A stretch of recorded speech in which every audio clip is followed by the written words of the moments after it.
வணக்கம்ப்பா. இந்த உலகத்துல நிறைய பேர் இருக்காங்க. ஆனா அவங்கள பத்தி பார்க்கறதுக்குள்ள விடிஞ்சிரும். அதனால இந்த கதைக்கு யாருமே நான் அவனை மட்டும் பார்க்கலாம்.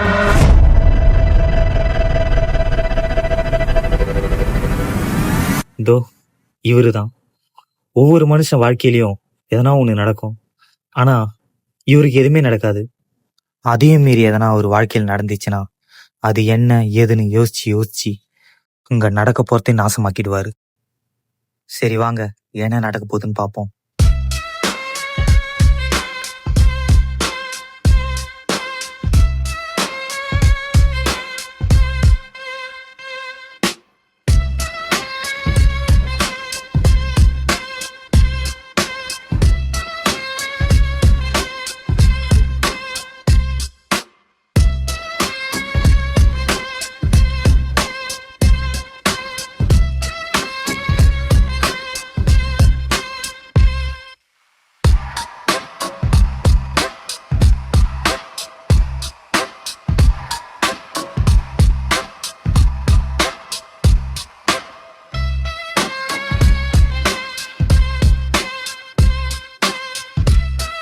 எல்லா ஹீரோக்கும் ஏதாவது ஒரு பிரச்சனை இருக்கும்.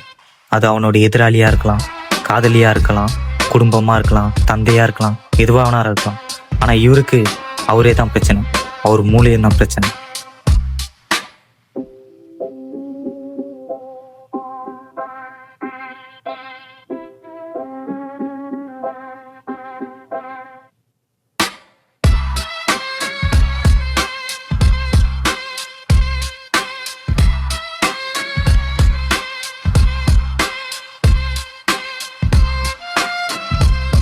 பொதுவா யோசிச்சாங்கன்னா எல்லாரும் என்ன யோசிப்பாங்க? நம்ம அடுத்து என்ன பண்ண போறோம்னு யோசிப்பாங்க, எதை படிக்கலாம்னு யோசிப்பாங்க, குடும்பத்தை எப்படி காப்பாற்றலாம்னு யோசிப்பாங்க. ஆனா இவர் அப்படி கிடையாது. தேவையில்லாததெல்லாம் யோசிப்பாரு. இப்போ கூட பாருங்க, கண்ணாடி முன்னாடி நின்றுக்குது. யாரா இவன் என்ன மாரி இருக்கான்னு தான் பார்த்துட்டு இருக்காரு, தவிர என்ன பண்ண போறோம்னு யோசிக்கல. நீ எல்லாம் வாழ்க்கையில உருப்படிவான்னு எத்தனை பேர் அவர் மூஞ்சி மேல காரி துப்புனாலும் அதெல்லாம் ஒரு கேஷுவலா தட்டி விட்டு சிரிச்சிட்டு போயிட்டே இருப்பாரு.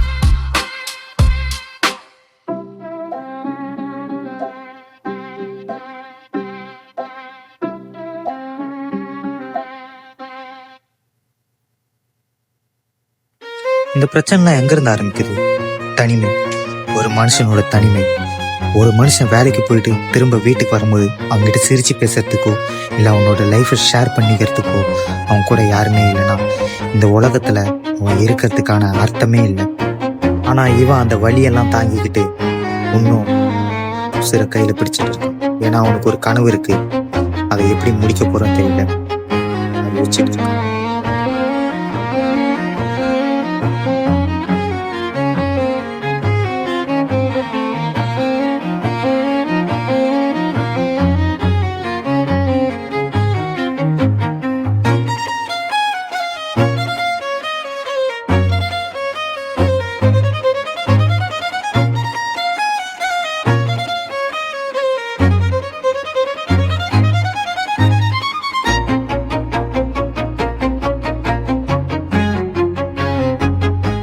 எல்லார் வாழ்க்கையிலும் ஒரு மாற்றம் வரும். அது எப்போ வரும், எப்படி வரும், எதுக்கு வரும்னு யோசிச்சு யோசிச்சு கடைசியில் வந்து 100 நாள் மட்டும்தான் மிச்சம்.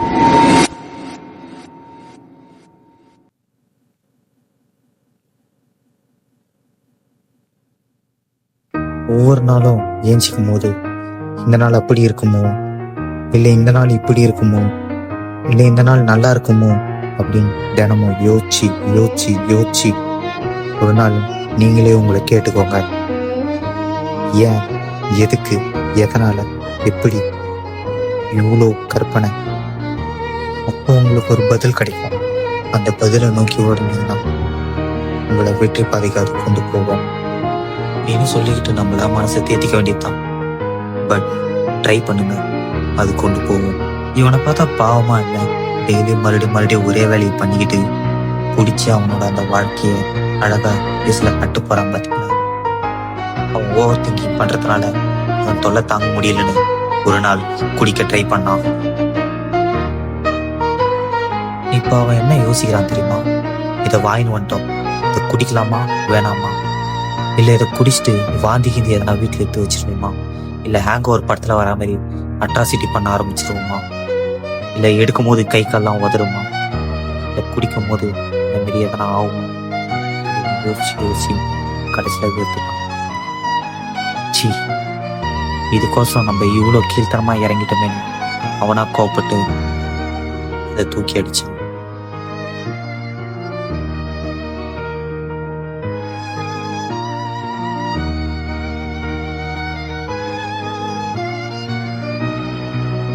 அண்ணா ரேபிடோவாண்ணா? எங்கண்ணா இருக்கீங்க? நான் இங்கே இந்த கோயிலாண்டா வந்துட்டேண்ணா. ஆமாம், சரிங்கண்ணா.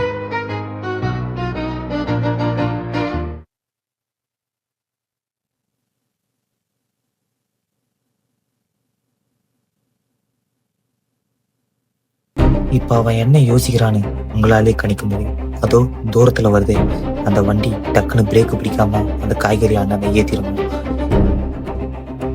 இல்ல இங்க மேல இருக்கிற பில்டிங் சுக்குநூறா உடஞ்சி என் மண்டை மேல விழுந்துருமோ, இல்ல பின்னாடி இருந்து யாராச்சும் வந்து என்னை கொண்டுடுவாங்களோ, இந்த வருது இந்த வண்டிக்கு அடியில நான் மாட்டிக்கின்னு செத்துருக்கணும், இல்லை இந்த இடமெல்லாம் நிலநடுக்கம் வந்து கிடுக்கிட்டுன்னு ஆடி பூமியெல்லாம் சுத்த ஆரம்பிச்சிருமோன்ற ஒரு பயம். அங்க தூரத்துல பாம்பு பிளாஸ்ட் எதுனா நடக்குமோ.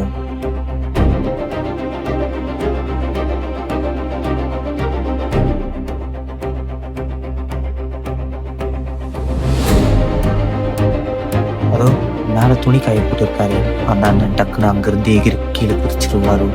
இல்லை அவர் துணி காய போடும் போது அந்த பையிட்டு இதோ கீழே ஃபோன் பேசிக்கிட்டே வராரு. ஒரு மண்டை மேல விழுந்து அடிப்படும்.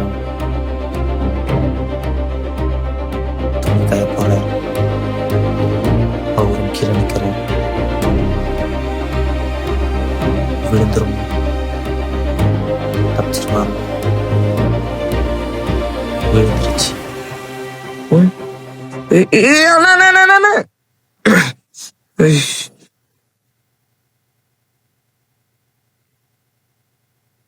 தம்பி ரொம்ப தேங்க்ஸ்.